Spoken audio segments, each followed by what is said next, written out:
আজ মাত্র 3টে ইনগ্রেডিয়েন্টস দিয়ে এমন একটি ডেজার্টের রেসিপি শেয়ার করব যেটা খেতে দারুণ টেস্টি হবে। বাড়িতে সবসময় প্রত্যেকটা জিনিস অ্যাভেলেবেল থাকে না, তাই আমি বাড়িতে থাকা সব কিছু দিয়ে খুব ইজিলি এটাকে বানিয়ে দেখাবো। তো চলুন বেশি দেরি না করে শুরু করছি আমার আজকের এই সহজ রেসিপি। হ্যালো ফ্রেন্ডস, আমি পিনাকো উইথ পিনাতে আপনাদের সবাইকে স্বাগত। এই রেসিপিটা বানানোর জন্য সবার প্রথমে আমি একটা বোলের মধ্যে ছাঁকনি রেখে দিই, তার উপরে একটা পরিষ্কার পাতলা কাপড় রেখে দিচ্ছি। তারপর এর মধ্যে 400 গ্রাম টক দই দিয়ে কাপড়টাকে মুড়ে দিতে হবে। কাপড়টা মুড়ে দেওয়া হয়ে গেলে একটা ভারী জিনিস এর উপরে চাপা দিয়ে দিচ্ছি যাতে দই থেকে সব জল বেরিয়ে যায়।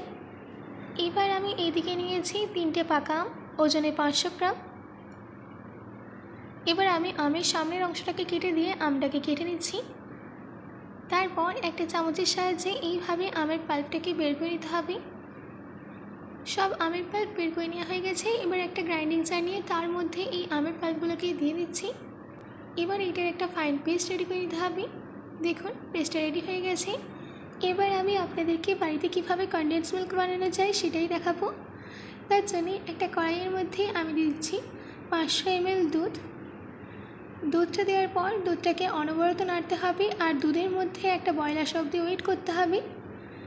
দুধের মধ্যে একটা বয়েল চলে এলেই দিয়ে দিতে হবে 1.5 কাপ চিনি, ওজনে 300 গ্রাম। এবার চিনিটা মেল্ট হওয়া অবধি আর দুধের থিকনেসটা আসা অবধি দুধটাকে অনবরত নাড়তে থাকবো। দেখুন আমাদের দুধের মধ্যে একটা থিকনেস চলে এসেছে। এবার আমি এই স্টেজে অ্যাড করে দিচ্ছি 1 চিমটি বেকিং সোডা। বেকিং সোডাটা দেওয়ার পর গ্যাসের ফ্লেমটাকে অফ করে দিয়ে ভালো করে মিশিয়ে নেব। ব্যাস রেডি হয়ে গেল আমাদের কনডেন্স মিল্ক।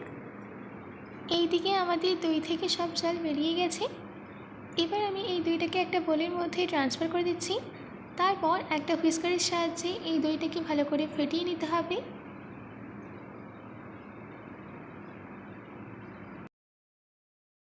দইটা ভালো করে ফেটিয়ে নেওয়া হয়ে গেলে এর মধ্যে অ্যাড করে দিচ্ছি আমের পাল্প, যেটা আমরা রেডি করে রেখেছিলাম। দিচ্ছি 1 কাপ কনডেন্স মিল্ক, ওজনে 300 ml। এর মধ্যে একটা সুন্দর ফ্লেভার আনার জন্য আমি দিয়ে দিচ্ছি 1/2 চামচ এলাচ গুঁড়ো। এইবার এই সব কিছুকে ভালো করে ফেটিয়ে নিতে হবে যাতে এর মধ্যে কোনো লাম্পস না থাকে।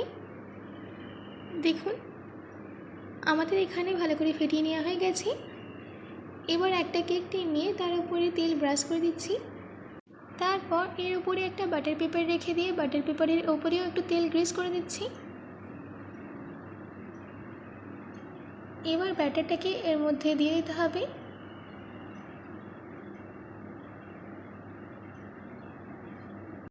সম্পূর্ণ ব্যাটারটা দিয়ে দেওয়া হয়ে গেলে একটা চামচের সাহায্যে এই ব্যাটারটাকে লেবেল করে নিচ্ছি।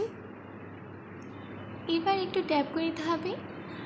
তারপর এটাকে স্টিম করে নেব। তার জন্য একটা কড়াইয়ের মধ্যে 2 কাপ পরিমাণে জল দিয়ে জলটাকে গরম করতে দিয়েছিলাম। জলটা গরম হয়ে গেলে একটা স্ট্যান্ড রেখে দিয়েছিলাম। এবার আস্তে করে কেক টিনটাকে রেখে দিয়ে তার উপরে একটা প্লেট ঢাকা দিয়ে দিচ্ছি যাতে স্টিম করার সময় জলটা এর মধ্যে না পড়ে। তারপর ঢাকা দিয়ে 30 মিনিটের জন্য স্টিম হতে দেব। দেখুন আমাদের এখানে 30 মিনিট হয়ে গেছে।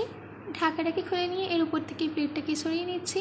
তারপর আস্তে করে এই কেক টিনটাকে বের করে নিয়ে ঠান্ডা হতে দেব। কেক টিনটা ঠান্ডা হয়ে গেলেই প্লেটের ওপরে এইভাবে কেক টিনটাকে উল্টে দিয়ে ম্যাঙ্গো ভাপা দইটাকে বের করে নিচ্ছি। এবার আমি এই ম্যাঙ্গো ভাপা দইটাকে 3 ঘন্টার জন্য ফ্রিজে রেখে দেব। 3 ঘন্টা বাদ ম্যাঙ্গো ভাপা দইটাকে ফ্রিজ থেকে বের করে কেটে রাখা আম দিয়ে গার্নিশিং করে নিচ্ছি।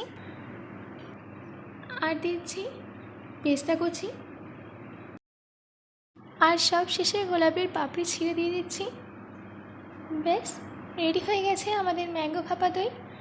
আশা করছি আমার আজকের এই ম্যাঙ্গো ভাপা দইয়ের রেসিপিটা আপনাদের ভালো লেগেছে। বাড়িতে এটি অবশ্যই ট্রাই করবেন ও কমেন্ট বক্সে কমেন্ট করে জানাতে একদম ভুলবেন না। তো আজকের মতো এটুকু, আবার দেখা হচ্ছে অন্য কোনো রেসিপি নিয়ে। ভালো থাকবেন, সুস্থ থাকবেন।